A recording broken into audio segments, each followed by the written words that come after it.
સુઈગામ તાલુકાના નળાપેટ ખાતે 358 કરોડથી પણ વધુ ખાતમુહૂર્ત અને લોકાર્પણ કાર્યક્રમમાં ઉપસ્થિત આપણા સૌના લોકલાડીલા અને મૃદુ અને મક્કમ જેમ મોદી સાહેબ બધાને મળે એ રીતે જ આપણા સીએમ સાહેબ ભૂપેન્દ્રભાઈ પટેલ સાહેબ અત્યારે જ આપણા નળાપેટ ખાતે સુઈગામ ખાતે જે આપણે લોકાર્પણ કર્યું બસ સ્ટેન્ડ ત્યાં લોકોની વચ્ચે જઈ લોકોને મળી આવ્યા એવા લોકલાડીલા આપણા ભૂપેન્દ્રભાઈ પટેલ સાહેબ, સાથે જ આપણા માનનીય અધ્યક્ષ સાહેબ શંકરભાઈ ચૌધરી સાહેબ, સાથે જ આપણા મંત્રી શ્રી બલવંતસિંહ રાજુ સાહેબ, સાથે જ આપણા પ્રમુખ જિલ્લા પ્રમુખ કીર્તિસિંહ બાપુ, સાથે આપણા ધારાસભ્ય શ્રી પાલનપુર અનિકેતભાઈ ઠાકર સાહેબ, સાથે ડીસાના ધારાસભ્ય પરિણભાઈ માળી સાહેબ, સાથે ધાનેરાના ધારાસભ્ય માવજીભાઈ, સાથે દિયોદરના ધારાસભ્ય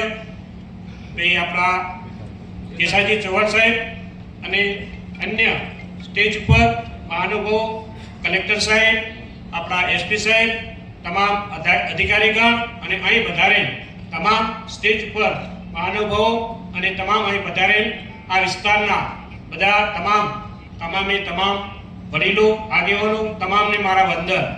સાહેબ, અહીંની પ્રજા તમે ખૂબ જ વિકાસના કામો કર્યા છે. આપણી સરકારે ખૂબ જ અહીં વિકાસના કામો છેવાડાના વિસ્તારમાં આપ્યા છે, એટલે આપનો હૃદયથી ખૂબ ખૂબ આભાર માનું છું.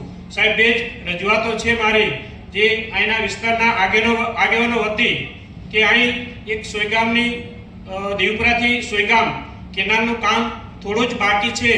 એ કામ ઝડપી પૂર્ણ થાય અને છેવાડાને પાણી ઝડપી સિઝનની અંદર મળે એવી ખેડૂતો વતી રજૂઆત છે.